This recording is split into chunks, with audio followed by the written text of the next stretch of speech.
welcome back to Red Ted Art. Now you've seen this one before, or at least I hope you have. Today we've got salt dough ornaments made from salt dough, flour, salt and water and buttons. Aren't they lovely?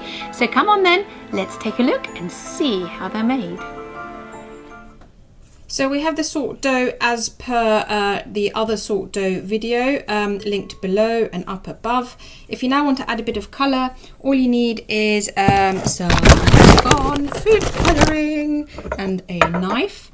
I've got this really good quality food colouring that I can link below if you need the information, and I'm going to just put some on the salt dough.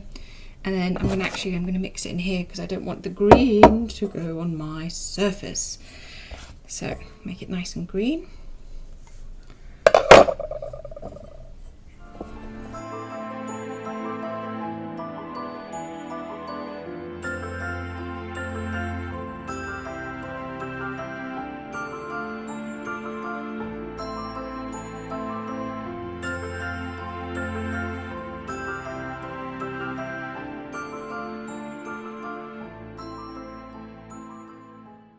Right, so it will go on your fingers, but don't worry, a couple of washes and it comes off. It's really important that you use a good quality food colouring, because I've used different colours before, and with some, once it's dried, the colour has really faded.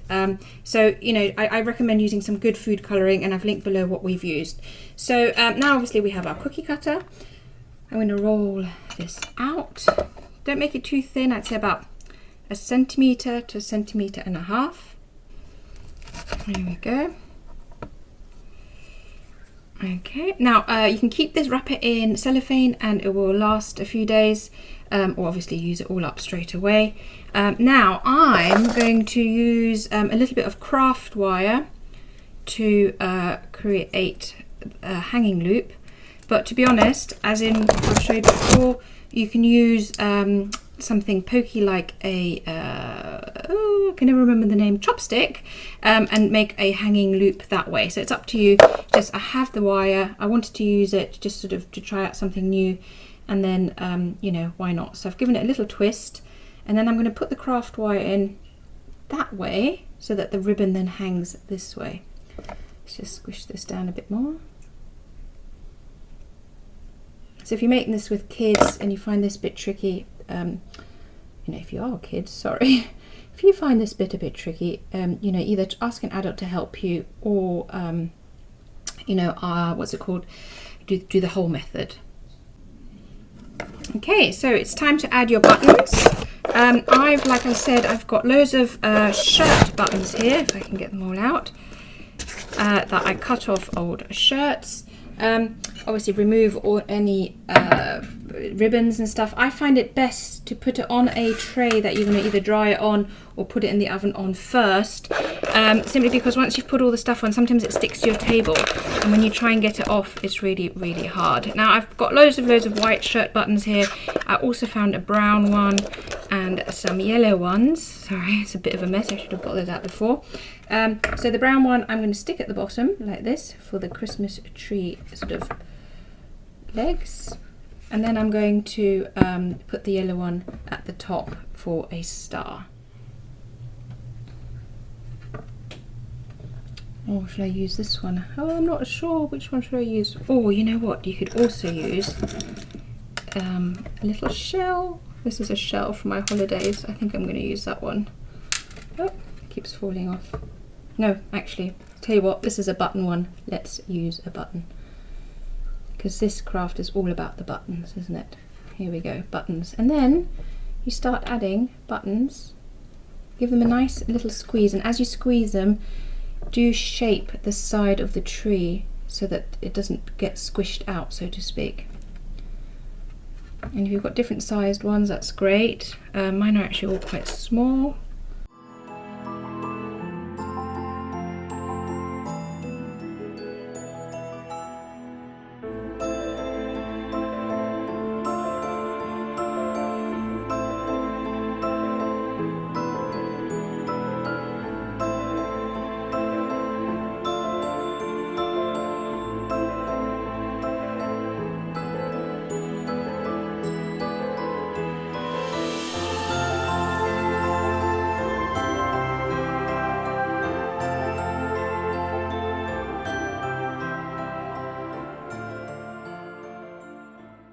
It's more like baubles. It's really just having a look at what you've got. I quite like the contrast of the white with the green. Right, so now this is ready to go and dry. Now this is obviously plastic. Plastic melts in the oven, but if you let it dry in the oven at about 50 to 70 degrees C, it should be all right. They shouldn't melt. I put them in the oven at, like I say, 50 to 70 degrees C, sometimes up to 80 or 100, depending how impatient I am. But the risk is if you do it too hot, the sourdough will split, and you don't want that. Be patient. It can take up to 8 hours in the oven.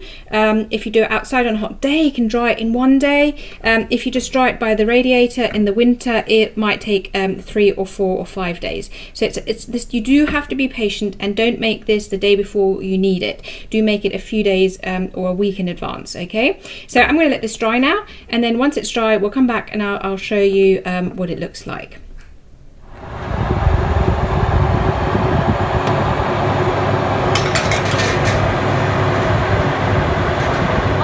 Dough's hardened a little bit, I put it on a rack. That makes sure the top and the bottom gets dried thoroughly. Okay, so now got the button ornament out of the oven. As you can see, some of the buttons came off. You know what? It's not a complete disaster. I actually expected it to happen. I'm just going to check which one goes where, and then I'm going to glue them back in. It's not, like I say, it's not a disaster. Use a bit of white PVA glue. I've got this brand here that I love. It's called Anita's Tacky Glue, and it is so strong and it's amazing. And like, if you want, I can put links below. Just ask me for them. So I'm going to just pop the ones that have come off in place. The others are likely to also fall off at some point. Unlike the sea glass that I did a few weeks ago, clearly the buttons, I didn't squish them in far enough. So either squish them in further, or like now, you know, put a bit of glue on, let it dry, and then once this is dried, we're going to varnish it, and the varnish will help secure them as well. So the buttons are now glued on. Actually, I also used some of my varnish to try and glue them on, and it worked too. Now this is just some varnish that I've got for polymer clay. You can see Fimo on it. It's the only varnish I could find. To be honest, I think you could use nail varnish. You could use like a Mod Podge type varnish, you know, that's decoupage glue. In fact, you could probably just try and use some glue full stop, because that's varnishing. I'm putting it all over all my buttons just to help secure them all in place, and also to give the you know, the tree a nice little shiny finish for Christmas. And that's why I've got it on parchment paper as well, so that if any varnish drips off, it can just dry. You know, I'll be able to peel it off later. There we go. And this then is very similar to the sea glass ornament I did earlier on. In fact, I'll show you that again in a minute once this is all on. Put lots on the big buttons so it doesn't come off, and underneath as well.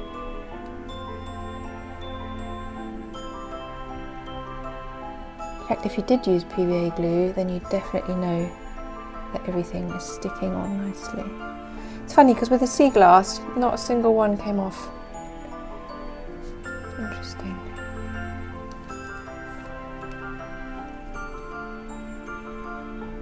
Good. So there you have it. One button tree ornament finished. And I'll just show you the sea glass one again for comparison. Isn't that lovely?